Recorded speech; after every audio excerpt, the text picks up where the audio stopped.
بسم اللہ الرحمن الرحیم الحمد للہ وکفا وسلام علی عبادہ الذین اصطفیٰ اما بعد۔ کنز القرآن کے معزز ناظرین و سامعین، السلام علیکم ورحمۃ اللہ وبرکاتہ۔ آج کا عنوان ہے فضائل قرآن پر احادیث مبارکہ۔ یہ کلپ بچوں کے لیے ہے۔ آپ اس کلپ کو تعلیم کے اوقات کے آخری 5 منٹ میں بچوں کو ضرور سنائیں اور ان کے اولیاء کو بھی شیئر کریں۔ آج کی اولاد موبائل پر طرح طرح کی کامیڈی، ڈرامے، من گھڑت کہانیاں سن کر یاد کر لیتے ہیں۔ اس پر بس نہیں، چلتے پھرتے، اٹھتے بیٹھتے، کھاتے پیتے ان واہیات باتوں کو گنگناتے ہیں۔ اس سے بہتر ہے کہ وہ ان احادیث مبارکہ کو سن کر یاد بھی کریں گے۔ روزمرہ ان احادیث مبارکہ کو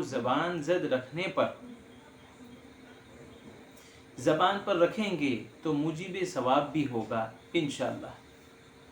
ان احادیث مبارکہ کو اپنے درجے کے طلباء کو بھی یاد کروا سکتے ہیں اور سال بھر یاد کروا کے سالانہ پروگرام کا ایک حصہ بھی بنا سکتے ہیں۔ آج کی کلپ میں فقط 5 احادیث مبارکہ کو ذکر کیا گیا ہے اور یہ احادیث مبارکہ کا سلسلہ جاری رکھیں گے انشاءاللہ۔ مزید معلومات کے لیے بندے کے واٹس ایپ نمبر پر رابطہ کر سکتے ہیں۔ تو سنتے ہیں احادیث مبارکہ کو۔ پہلی حدیث، خیرکم من تعلم القرآن وعلمہ۔ ترجمہ، تم میں بہتر شخص وہ ہے جو قرآن پڑھے اور پڑھائے۔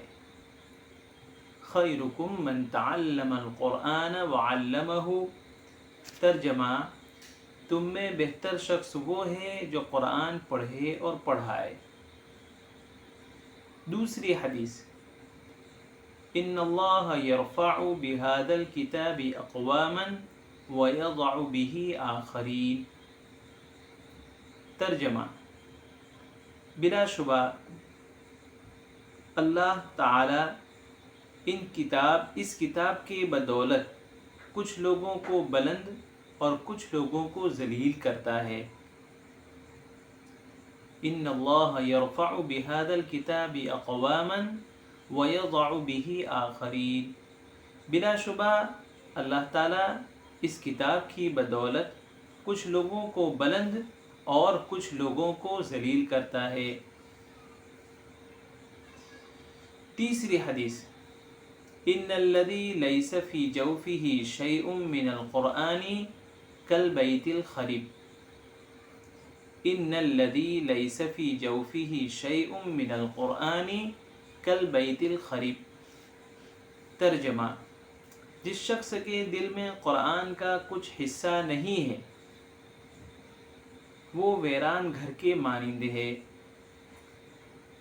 جس شخص کے دل میں قرآن کا کچھ حصہ نہیں ہے وہ ویران گھر کے مانند ہے۔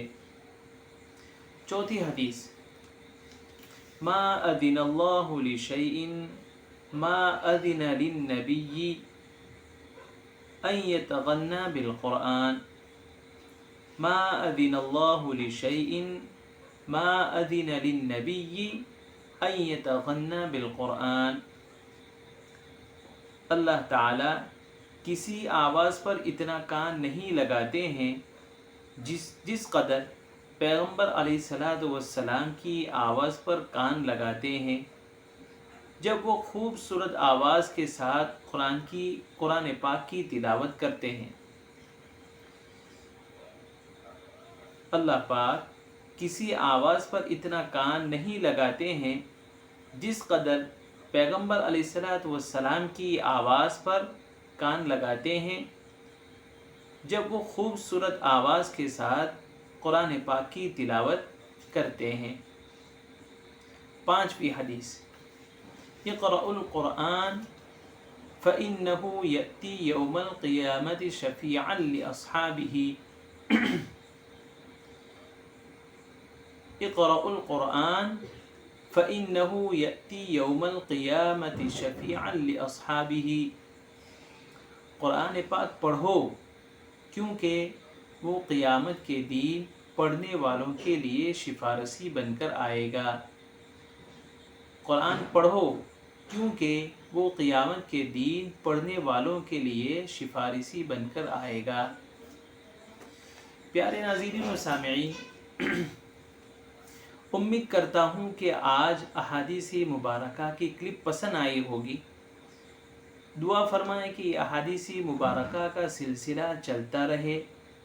کنز القرآن یوٹیوب چینل پر شعبہ تحفیظ سے جڑی ہوئی ہر بات جیسے طریقہ کار، متشابہات قرآنیہ، نغمات قرآنیہ، مختلف قرائے کرام کے ترتیل و تدویر کے ایسے رکوعات جو درجات حفظ کے طلباء بآسانی مشق کر کے پڑھ سکتے ہیں، تو ضرور کنز القرآن یوٹیوب چینل کو سبسکرائب کر لیں، لائک، شیئر اور کمنٹ کرنا نہ بھولیں۔ ملتے ہیں نئی کلپ کے ساتھ، آج کے لیے اتنا ہی فقط۔ والسلام علیکم ورحمۃ اللہ وبرکاتہ۔